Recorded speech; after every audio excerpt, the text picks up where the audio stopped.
अजनबी मौसम। उठी बाद बारिश जो खुशबू ज़मीं से, उतर आए आंखों में आंसू कहीं से। कुछ ऐसा ही रंगीन मौसम था उस दिन, मिले थे सरे राह जब उस हंसी से। वही बांकपन है, वही सादगी है, वही दिल नशीनी, वही ताजगी है। वही दिल की हालत, वही बेखुदी है, मगर ऐसे आलम में भी कुछ कमी है कि मौसम तो वैसा ही दिलकश है, लेकिन इसे और दिलकश बनाने की खातिर वो उसकी निगाहों के जादू नहीं है।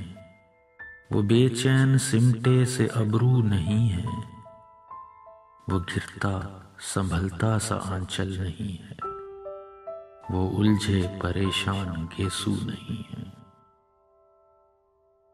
वो उसका दबे पांव चलना नहीं है, वो तेवर का यकसर बदलना नहीं है, वो उसके लबों के तराने नहीं है, वो दिल तोड़ने के बहाने नहीं है।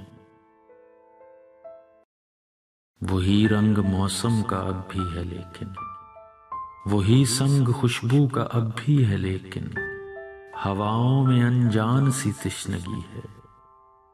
वही है ये मौसम, ये खुशबू वही है, मगर एक उसके न होने से देखो, ये मौसम हमारे लिए अजनबी है।